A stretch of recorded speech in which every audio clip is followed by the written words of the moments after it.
Dolby मुक्त मोहरम साजरा करण्याचे आवाहन करण्यात आले। सर्वच मंडळांनी प्रशासनाच्या व दर्गा खादिम जमातीच्या आवाहनाला उत्स्फूर्तपणे प्रतिसाद देत डॉल्बी मुक्त मोहरम साजरा करून चांगला संदेश दिला।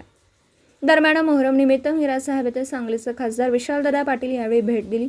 यावेळी खादिम जमातीकडून त्यांचा सत्कार करण्यात आला। तसेच मीरा साहेब दर्गा येथे पंजांची सांगता झाल्यानंतर शुक्रवारी सर्व हिंदू मुस्लिम बांधवांना महाप्रसादाचं वाटप करण्यात आलं। आज मोहरमचा सांगली मिरज आणि परिसरातील सगळ्या ठिकाणी मोहरमच्या निमित्त पीराचे दर्शन आज घेतले। आता मिरजेला या ठिकाणी मी आता आलेलो आहे। असं आज जवळजवळ संध्याकाळपासून सगळ्या ठिकाणी भेटी घेतल्या, सगळ्या समाज बांधवांशी भेटीगाठी करून त्यांना आजच्या दिवसाच्या शुभेच्छाही दिल्या। एकंदरीत आपण सर्वांनी हा सण आतापर्यंत साजरा केलेला आहे।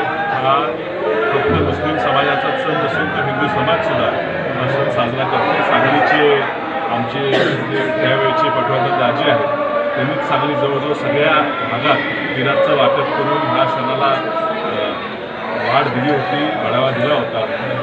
त्यात हा एक हिंदू मुस्लिम एकतेचा प्रतीक म्हणून सण हा सांगली मिरजेत साजरा केला जातो आणि आज शांततेत सण पार पडतोय हे बघून खूप आनंद होतोय। पुन्हा एकदा सगळ्यांना शुभेच्छा। 2024मध्ये झालेला मोहरमचा हा शेवटचा पाचव्यानी करून प्रार्थना करून सर्व लोकांना त्यांच्या हृदयाची दुआ आणि त्यांच्याबद्दल आशीर्वाद मिळवण्याकरता त्यानंतर 2 दिवसाचा जियारत म्हणून कार्यक्रम पूर्ण केला। त्यामध्ये आज सर्व समाजाच्या सर्व छायावरती सर्व लोकांना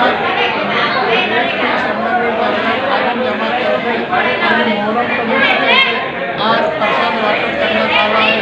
त्याचा प्रसाद सर्व लोकांनी लाभ घेतलेला घ्यायला चालू आहे।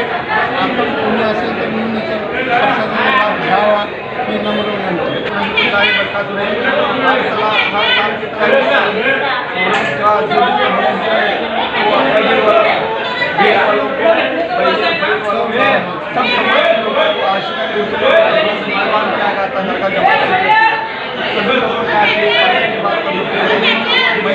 तमाम दही